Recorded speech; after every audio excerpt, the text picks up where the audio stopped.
Hello दोस्तों, स्वागत है आप सबका आपके अपने चैनल फार्मेसी जोन में। मैं हूं आशुतोष शुक्ला। दोस्तों, हम लोग पढ़ रहे हैं फार्मास्यूटिकल प्रोडक्ट डेवलपमेंट के यूनिट सेकंड के टॉपिक सस्पेंडिंग एजेंट्स के। आप सभी के एग्जाम्स डेट आ गए हैं, तो मैं कोशिश करूंगा कि इस सब्जेक्ट के सभी यूनिट्स को जल्दी से जल्दी कवर कर लिया जाए। तो आइए आज शुरू करते हैं हमारा टॉपिक सस्पेंडिंग एजेंट्स के बारे में। देखेंगे कि ये सस्पेंडिंग एजेंट क्या होते हैं और किस तरीके से वर्क करते हैं। तो शुरू करने से पहले अगर अभी तक आपने चैनल को सब्सक्राइब नहीं किया है तो जल्द से जल्द चैनल को सब्सक्राइब कर लें। तो दोस्तों, सस्पेंडिंग एजेंट जैसा कि इनके नाम से ही पता चल रहा है कि ये सस्पेंशन में यूज किए जाने वाले एजेंट हैं। यानी सस्पेंशन में यूज किए जाने एजेंट क्यों? क्योंकि ये these are the agent which are use for the, अगर हम इनके नाम से ही समझें मीनिंग को, तो these are the agent which are use for the suspending any particle. और हमें पार्टिकल को सस्पेंड करने की कहाँ पे जरूरत पड़ती है? सस्पेंशन। क्योंकि सस्पेंशन में जो सॉलिड पार्टिकल्स होते हैं ये through out the medium suspended होते हैं। आपको पता है कि सस्पेंशन जो होता है हमारा, इसमें दो तरीके के फेज होते हैं। सस्पेंशन एक बाईफेजिक लिक्विड डोजेस फॉर्म होता है जिसमें दो फेजेस होते हैं।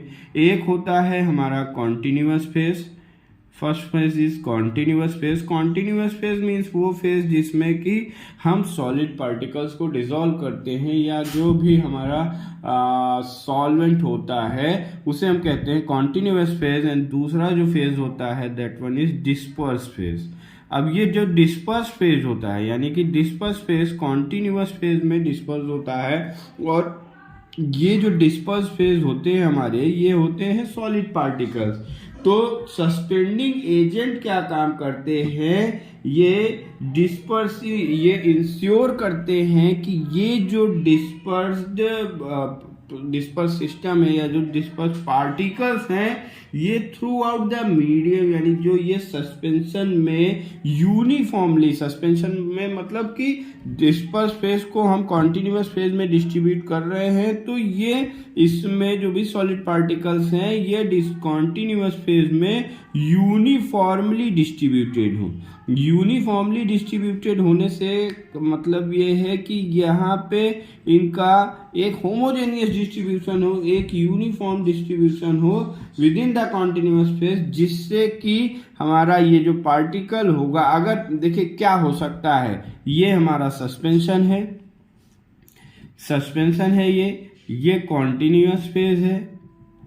एक अगर यहाँ पे यूनिफॉर्म डिस्ट्रीब्यूशन नहीं होगा सॉलिड पार्टिकल्स का, यूनिफॉर्म डिस्ट्रीब्यूशन मतलब एक पर्टिकुलर साइज में, एक पर्टिकुलर डेंसिटी में, एक पर्टिकुलर जिससे कि विस्कोसिटी का फॉर्मेशन, अगर ये यूनिफॉर्मली डिस्ट्रीब्यूट नहीं होंगे तो ये एक दूसरे के पास आ जाएंगे और ये क्या करेंगे? एग्रीगेट्स का फॉर्मेशन कर लेंगे, या लार्जर पार्टिकल साइज होंगे तब ये सेटल हो जाएंगे, और यहाँ पे जो इसके बॉटम में सेटल होके यहाँ पे ये केक का फॉर्मेशन कर लेंगे। और केक का फॉर्मेशन अगर हो जाएगा तो सस्पेंशन की जो आइडियल कैरेक्टरिस्टिक है कि वो सस्पेंशन, हमारा आइडियल सस्पेंशन वो सस्पेंशन कहा जाता है जो आसानी से सेक करने पे रीडिस्पर्स हो जाए। तो यहाँ पे अगर फ्लॉक्स का फॉर्मेशन हो जाएगा या सेडिमेंट केक फॉर्मेशन हो जाएगा तो वो क्या होगा कि सस्पेंशन की स्टेबिलिटी पे इफेक्ट पड़ेगा।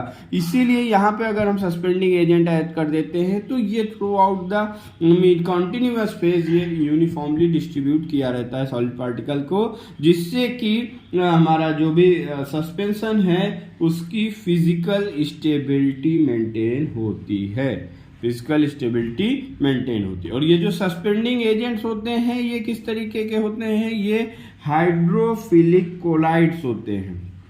These are the hydrophilic colloids. Hydrophilic colloids का मतलब क्या होता है? जब ये कोई भी बहुत फाइन पार्टिकल्स का हम यूज करते हैं तो ये क्या कर देते हैं? हाइड्रोफिलिक कोलाइड है, ये एक कोलाइडल डिस्पर्जन बना लेते हैं वाटर के साथ। ये एक कोलाइडल डिस्पर्जन का फॉर्मेशन कर लेते हैं वाटर के साथ, और इसकी वाटर के साथ जब कोलाइडल डिस्पर्जन कर लेंगे तो ये कॉन्टिन्यूअस फेज की विस्कोसिटी को इंक्रीज करने का काम करते हैं।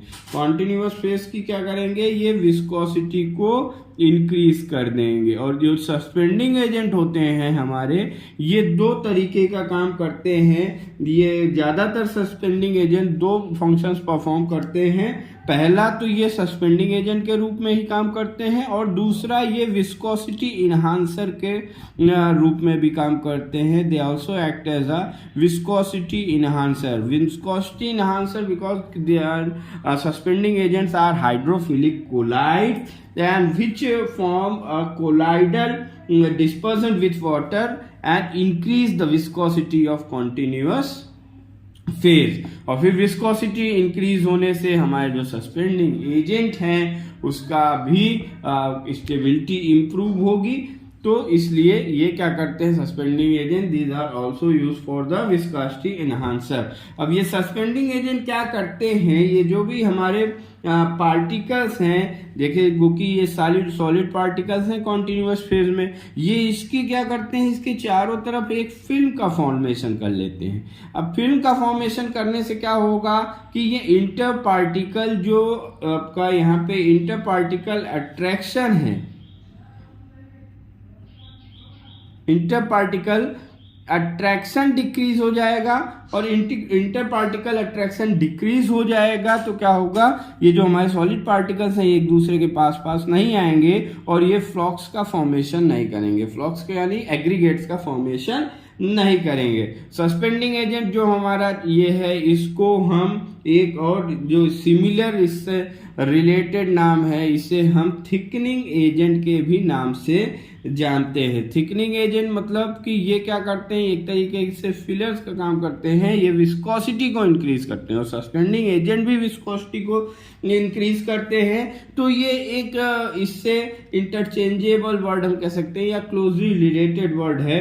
और थिकनिंग एजेंट जो है ज्यादातर सभी, लगभग सभी थिकनिंग एजेंट सस्पेंडिंग एजेंट के रूप में यूज किए जा सकते हैं, but all suspending agents can not be used as a thickening agent. तो ये हमारा कुछ था इंट्रोडक्शन की सस्पेंडिंग एजेंट क्या होते हैं और किस तरीके से काम करते हैं।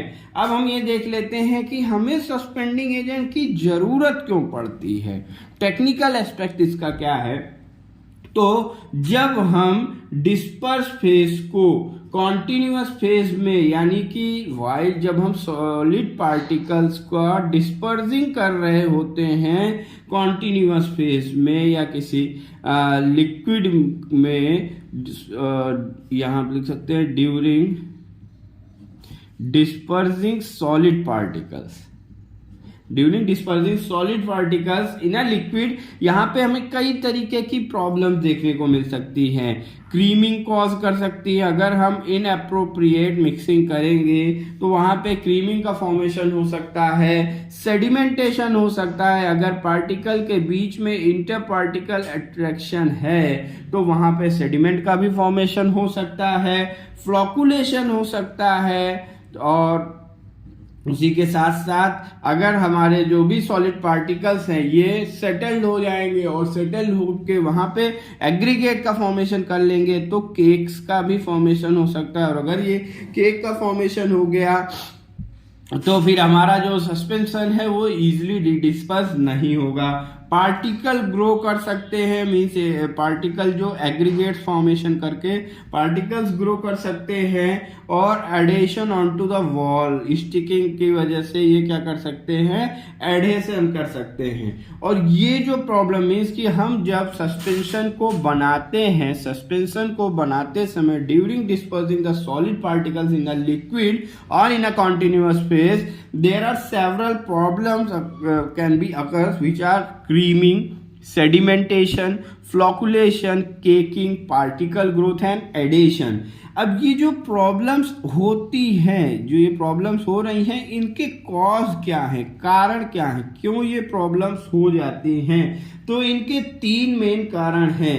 पहला जो रीजन है, पहला जो कॉज है ये प्रॉब्लम होने का, first cause is differences in density, density में डिफरेंस होना। अब किसकी डिफरेंस डेंसिटी में डिफरेंस होना, तो डिफरेंस इन डेंसिटी बिटवीन, यहाँ पे हमारे पास दो फेज ही है, एक डिस्पर्स फेज है, difference in density between disperse phase and dispersion medium, यानी कि जिसमें हमने उसको डिस्पर्स किया है, जो भी लिक्विड है या जो हमारा आपका ये कॉन्टिन्यूस फेज है, इनके दोनों के बीच में जो डेंसिटी है उसमें कोई डिफरेंस होना, और इसे हम रिप्रेजेंट करते हैं डेल्टा रो से। डेंसिटी को हम रिप्रेजेंट करेंगे डेल्टा रो से। तो पहला जो कॉज है, ये जो प्रॉब्लम्स हमने डिस्कस की, ये प्रॉब्लम्स अकर्स होने का, क्यों ये प्रॉब्लम्स होती हैं, वो है कि डेंसिटी में डिफरेंस होना। एंड दूसरा पार्टिकल साइज, इस पार्टिकल साइज जो भी डिस्पर्स फेज, पार्टिकल साइज यहाँ पे हम डिस्पर्स फेज जो है वो सॉलिड पार्टिकल यूज कर रहे हैं, तो डिस्पर्स फेज का पार्टिकल साइज भी मैटर करेगा। पार्टिकल साइज का मतलब यहाँ पे हम पार्टिकल्स की रेडियस को मेजर करते हैं, जिसे हम रिप्रेजेंट करते हैं स्मॉल आर से। एंड थर्ड जो रीजन है that is viscosity of the medium. Viscosity of the medium, जो भी सस्पेंशन है उसकी जो विस्कोसिटी होना चाहिए वो हमारी क्या होनी चाहिए, एप्रोप्रिएट होनी चाहिए। तो इसे हम रिप्रेजेंट करते हैं किससे, म्यू से। तो ये 3 कॉजेज हैं जिनकी वजह से सस्पेंशन में प्रॉब्लम आती है। अब इनको हम इसलिए समझ रहे हैं कि अगर हम ये नहीं समझेंगे कि प्रॉब्लम क्या होती है, वो प्रॉब्लम क्यों आती है, तब हमें ये समझ नहीं आएगा कि सस्पेंडिंग एजेंट यानी किसी भी एजेंट का यूज क्यों करते हैं। यहाँ पे हम ये जो सस्पेंडिंग एजेंट यूज कर रहे हैं, ये जो प्रॉब्लम्स आ रही हैं इन्हीं को दूर करने के लिए कर रहे हैं। तो ये 3 कॉजेज हैं हमारे जिसकी वजह से ये प्रॉब्लम्स आती हैं। अब स्टोक्स लॉ, आप सबने सस्पेंशन जब पढ़ा होगा तो वहां पे स्टोक्स लॉ पढ़ा होगा। तो स्टोक्स लॉ के अकॉर्डिंग टू स्टोक्स लॉ, इन्होंने स्टोक्स ने एक इक्वेशन दिया जिससे कि हम इन तीनों के रिलेशनशिप को समझ सकते हैं। That is V is equal to 2G delta rho R square upon 9 mu. ये एक इक्वेशन दी स्टोक्स ने, इसे हम कहते हैं स्टोक्स लॉ। और यहाँ पे V जो है that is rate of sedimentation, that is rate of sedimentation. And rate of sedimentation बहुत ही इंपॉर्टेंट फैक्टर है किसी भी सस्पेंशन का। तो अब आप इस फॉर्मूले से, इस इक्वेशन से देख सकते हैं कि जो रेट ऑफ सेडिमेंटेशन है हमारा, वो डायरेक्टली प्रोपोर्शनल है डेंसिटी के, पार्टिकल साइज के एंड ऑल्सो विस्कोसिटी के। तो जो भी यहाँ किसी भी सस्पेंशन में जो इनस्टेबिलिटी कॉज होती है, वहां पे ये तीनों फैक्टर की वजह से ही किसी सस्पेंशन में इनस्टेबिलिटी कॉज होती है। अब यहीं पे आता है मेन रोल आता है ये जो अब सस्पेंडिंग एजेंट आता है मेन रोल में। सस्पेंडिंग एजेंट क्या करते हैं, ये क्या करते हैं, पार्टिकल के सेडिमेंटेशन, इंटर पार्टिकल इंटरेक्शन को कम कर देते हैं, विस्कोसिटी को इंप्रूव कर देते हैं, डेंसिटी को इंप्रूव करके हमारे सस्पेंशन की ओवरऑल स्टेबिलिटी को इंप्रूव करते हैं। तो अब हम देखते हैं टाइप्स ऑफ सस्पेंडिंग एजेंट, कितने तरीके के सस्पेंडिंग एजेंट्स होते हैं। तो जनरली 4 तरीके के सस्पेंडिंग एजेंट्स का यूज किया जाता है। First one is waiting agent. Waiting agent का मतलब आप सबको पता है, आपने इसको फर्स्ट ईयर से ही आप पढ़ते आ रहे हैं कि wetting agents are the particle which are use for the wetting of any solid substances, यानी कि जो भी हमारा सॉलिड सब्सटेंस है वो जो सॉल्वेंट है उससे वेटेड हो जाए। And second one is फ्लोकुलेटिंग agent. फ्लोकुलेटिंग agent ये क्या है, ये फ्लॉक्स के फॉर्मेशन के लिए यूज किए जाते हैं। Next one is viscosity modifiers. Viscosity modifiers यानी इन्हें हम अगर केवल विस्कोसिटी मॉडिफायर्स हम कह रहे हैं, then we can also called as a thickeners. And next one is density modifiers.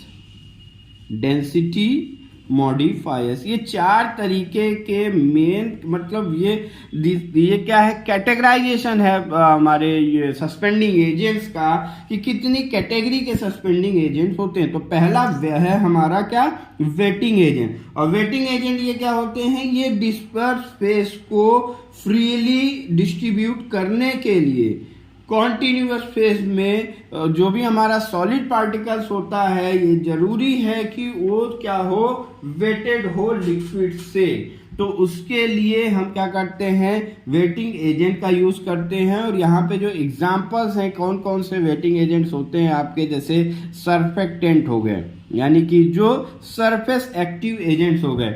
Generally कब लिक्विड, हमारा मान लीजिए ये हमारा सॉलिड है और ये लिक्विड है, ये लिक्विड के कांटेक्ट में आने के बाद भी इस जो लिक्विड है इस सॉलिड को वेटेड नहीं कर पा रहा है, क्योंकि यहाँ पे इंटर पार्टिकल अट्रैक्शन ज़्यादा नहीं है, यानी कि इसके यहाँ पे कोई सरफेस टेंशन होगी, ये पार्टिकल्स एक दूसरे से, जो ये लिक्विड और सॉलिड एक दूसरे के प्रॉपर कांटेक्ट में नहीं आ पा रहे हैं, तो ये क्या करेगा, इंटरफेशियल टेंशन को, सरफेस टेंशन को ये रिड्यूस कर देंगे ये एजेंट, और हमारा जो लिक्विड है ये सॉलिड को क्या कर देगा, वेटेड कर देगा। और सरफेक्टेंट भी जो यहाँ पे यूज किए जाते हैं वो HLB value 7 to 9, HLB value 7 to 9 के बीच में जो डिस्पर्स फेज में वेटिंग एजेंट यूज किए जाते हैं, वहाँ पे वेटिंग एजेंट, ऐसे वेटिंग एजेंट जिनकी HLB वैल्यू 7 to 9 के बीच में होनी चाहिए। और हम वेटिंग एजेंट के फॉर्म में हाइड्रोफिलिक कोलाइड्स का भी यूज करते हैं, हाइड्रोफिलिक कोलाइड्स, कुछ सॉल्वेंट्स का यूज करते हैं, और ये हमारे जैसे कि आपके जो कुछ कॉमन पोलर फार्मास्यूटिकल सॉल्वेंट जैसे कि glycerol, propylene glycol, polyethylene glycol, alcohol, या इन सब का हम यूज करके हमारा जो भी पार्टिकल है उसको, उसकी वेटिंग प्रॉपर्टी को इम्प्रूव करते हैं। और यहाँ पे दूसरा हम यहाँ पे जो यूज कर रहे हैं दैट इज फ्लॉकुलेटिंग एजेंट। फ्लॉकुलेटिंग एजेंट का यूज इसलिए किया जाता है कि जो भी हमारा डिस्पर्स सिस्टम है उसमें डिग्री ऑफ जो फ्लॉकुलेशन है, जो फ्लॉक्स का फॉर्मेशन हो रहा है वो अप्रोप्रिएट होना चाहिए। और क्योंकि फ्लॉकुलेशन से ही जो भी हमारा सस्पेंशन है उसका सेटलिंग बिहेवियर डिसाइड होता है। और फ्लॉकुलेटिंग में जैसे कि हम इलेक्ट्रोलाइट, आयनिक सरफेक्टेंट और कुछ पॉलीमर्स का यूज करते हैं। Then next one is viscosity modifier. Viscosity modifier का मतलब आपको सबको पता है कि जो कि किसी भी सस्पेंशन की विस्कोसिटी को इम्प्रूव करे। और इसके एग्जाम्पल है हमारे पॉलीसैकेराइड्स का हम यूज करते हैं एज अ थिकनेस और as a viscosity modifier. Polysaccharides में आपके जैसे cassia, tragacanth, sodium alginate, pectin या वाटर सॉल्युबल सेलुलोज ईथर, इन सब का भी यूज किया जाता है एज अ हमारा क्या, viscosity modifier. Then last one is density modifier. Density modifier का मतलब है कि ऐसे एजेंट जिनका यूज करके हम हमारे सस्पेंशन की डेंसिटी को इम्प्रूव करते हैं। और इसके भी एग्जांपल हैं आपके ग्लाइकॉल हो गया, पॉलीथाइलिन ग्लाइकॉल हो गया। These are the examples of density modifiers. और इनका हम और भी यहाँ पे आपका यूज कर रहे थे, सॉल्वेंट में भी हम इनको यूज कर रहे थे जो कि वेटिंग एजेंट के अंदर आता है। तो गाइज ये था हमारा सस्पेंडिंग एजेंट के बारे में। आप आई होप कि आपको ये टॉपिक समझ में आया होगा। इससे रिलेटेड कोई भी डाउट हो तो आप कमेंट बॉक्स में पूछ सकते हैं। एंड इस टॉपिक के PDF नोट्स को आप डिस्क्रिप्शन बॉक्स में दिए हुए लिंक से डाउनलोड कर सकते हैं। Thank you very much. Channel को सब्सक्राइब करना ना भूलें।